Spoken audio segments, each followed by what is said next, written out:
Welcome back to my channel. তোমরা সবাই কেমন আছো? আশা করছি খুব ভালো আছো। আমরাও খুব ভালো আছি। তো শীতের মরশুম শুরু হয়ে গেছে, আর একটা সবজি এখন সবার বাড়িতেই কমন, সেটা হলো ফুলকপি। তো আজ রাতে ডিনার বানাতে গিয়ে দেখি দুটো তিনটে ফুলকপি রয়েছে। তো কি করব? তারপর ভাবলাম যে একটু ফুলকপির পরোটা বানানো যাক।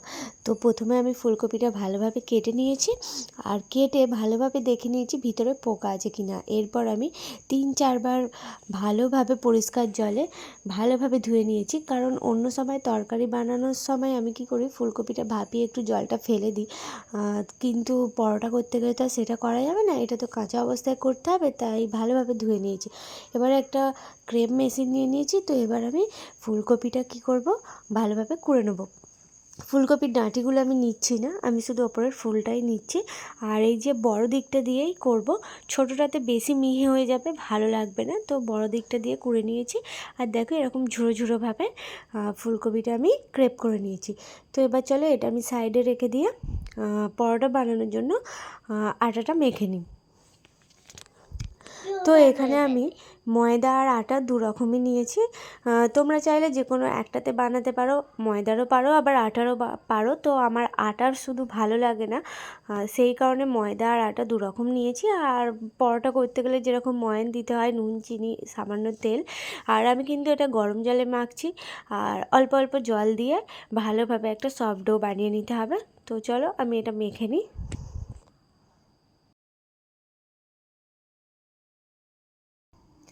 তো এটা আমার একদম মাখাটা রেডি হয়ে গেছে।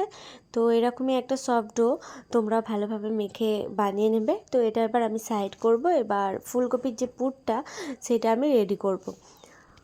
ফুলকপির পুরটা বানাতে লাগছে ধনেপাতা কুচি, কাঁচা লঙ্কা কুচি, চিলি ফ্লেক্স আর জোয়ান। তো এগুলো আমি এক এক করে মিশিয়ে দেবো।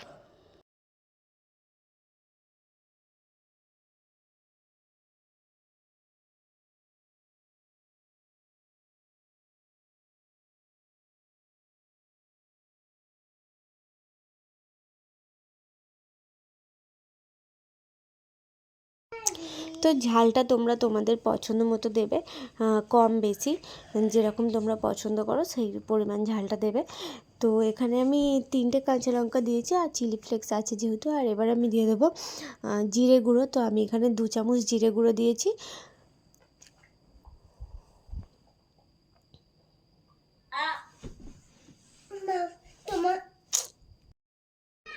এবার আমি এতে একটু শাহি গরম মশলা অ্যাড করব।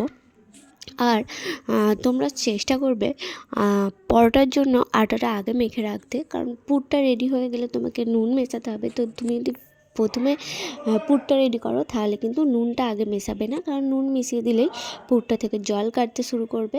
তো তখন তুমি সেটাকে ওই পরোটার মধ্যে পুরতে তোমার সমস্যা হবে। তো চেষ্টা করবে আটাটা আগে মেখে নিয়ে পরে পুরটা রেডি করতে। তো আমি আগে আটাটা মেখে রেখেছি। তো এবার আমি লেচি কেটে পুর ভরবো। তো আমি এবার নুন দিয়ে ভালোভাবে মিশিয়ে নিচ্ছি।